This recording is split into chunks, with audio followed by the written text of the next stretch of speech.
Hi everybody, welcome back to my channel. If you are new, my name is Nana and welcome to my haven.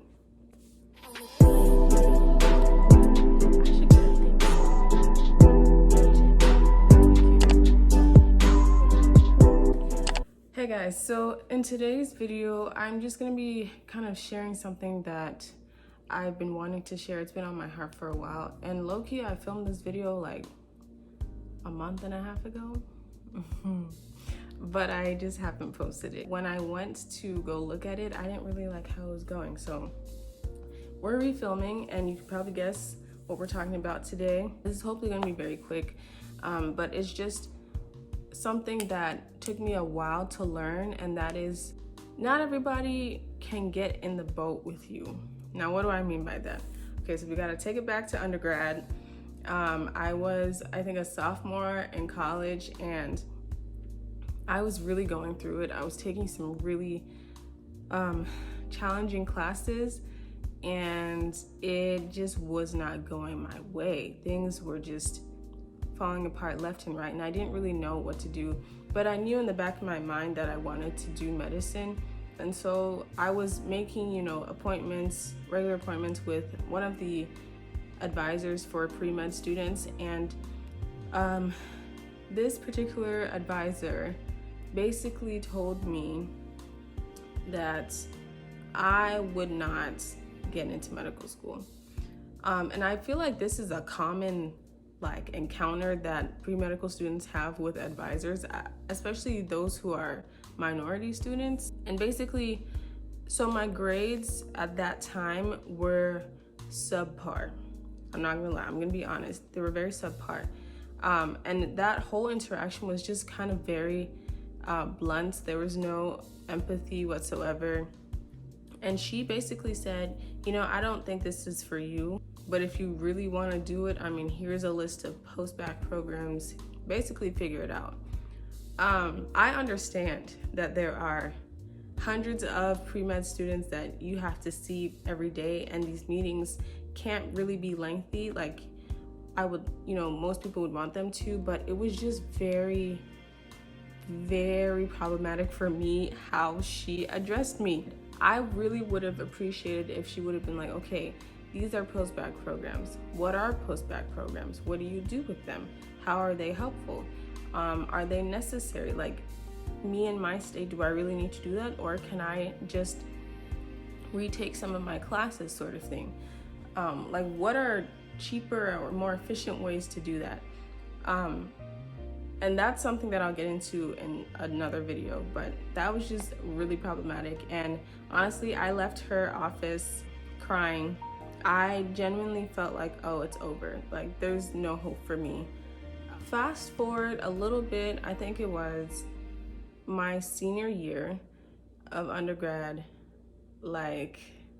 the second semester. So I'm about to graduate, right? I still don't know what I'm going to do. At this point, I'd taken my MCAT, I think once or twice. And both times, or the first time it was just terrible. I really had no business taking it. But the second time I was like, okay, I feel like I have a shot at some of the schools that I'm looking at. So I went ahead and applied. At this point, I had joined MAPS, which is the Minority Association of Pre-Health Students. If you have a MAPS chapter at your campus, once campuses reopen, please seek out that particular organization, because that was very instrumental in getting me to where I am today. But anyways, so we had a MAPS meeting, and we had some guest speakers from one of the medical schools that was a few cities over from us. And so they drove down and they came and talked to us. And some of the students that were there were actually alumni from my undergraduate campus. So it was really good to see them again. And so we just had, it was me and two of my other friends. And we just had so many questions, how did you do it? Was undergrad super easy for you, or did you struggle, sort of thing? And one of the girls in particular, she laid it out. Okay, she was like, okay, so what are your grades like right now? How was your MCAT score? And she took it upon herself. Mind you, the meeting had already ended. We stood outside for a good hour and a half, okay, just talking about this is what you need to do. This is how you need to do it. Here are some options for you to do so. And that was more beneficial to me than my meeting with my pre-med advisor. Crazy, right? That was the first time where I was like, wow, you know, it would have been really helpful to have you, someone like you in my corner, like an upperclassman that I could kind of like look up to, or better yet, a mentor to kind of help me with that. MAPS, that organization in particular, was really good about linking us up with medical students to be mentors towards us, for us. So that was also helpful, but it was just her in particular, the way she broke things down was exactly what I needed. It was what I never knew I needed. So she is an example of someone who I needed to be in the boat with me at all times at that point. So I definitely encourage you guys to kind of look into mentorship. That was like one of the big things that pushed me to keep fighting for my dreams. It wasn't just my advisor that was saying, or that was trying to get me to kind of think about other things. Even my family members who I know meant well, even they were like, are you sure you want to do medicine? You know, your grades, they're looking somehow. Maybe you should think about nursing school. Maybe you should think about pharmacy school. Mind you, I live in Texas, okay? Pharmacy school, nursing school, also very competitive to get into. So it's not like it would have been any easier, you know what I'm saying? I was like really torn between like what voice I should listen to. And so fast forward a couple of months later of my senior year, it was around Easter, and every Easter we have the AMEC conference, or the American Medical Educational Conference, which is put or hosted by the Student National Medical Association, aka SNMA, aka the best organization that ever lived. So that was my first AMEC conference ever, and it was in Austin, Texas that year. So we drove down there. It was the most pivotal moment in my undergraduate, or in my journey to medical school. When I tell you, we walked into the hotel and I just saw excellence, Black excellence. I had never seen so many Black medical students. I remember just feeling so almost overwhelmed, because I was like, what have I been missing out on? Like, this is, again, something I never knew I needed to see. Sometimes we're very visual. That seeing something being put into action that you want can be very instrumental in giving you that extra fire, that extra motivation to keep chasing after your dreams. So that was super instrumental, again, in me getting to where I am now. And again, another experience that I needed. When I was at that conference, I had so many medical students that I went up to, and I kind of just like explained my story, and they were like, oh girl, like let me tell you how I struggled through undergrad, but I still made it to where I am now, sort of thing. And you know, one crucial part that I want y'all to take away from this is when you surround yourself with like-minded people that are rooting for you and want the best for you. Mind you, I'd only met them that weekend, but they were so willing to help, and better yet, they knew what I had gone through. They knew what I was going through, and they knew exactly what to do to come out of that kind of pit, sort of thing. When I was in undergrad talking to people outside of MAPS and AMEC, I was asking people like, you know, what do you think I should do to get to where I'm supposed to go, like to get into medical school? The people I would ask, they didn't have the advice that I needed, you know, to get into medical school. They were just kind of giving me subpar advice, but it didn't have any meat, okay? It didn't have any sustenance in their advice. And so I was just kind of left hanging. But AMEC, again, that was just the experience, the networking that I had during that conference was huge. That's another example of people you want in your corner.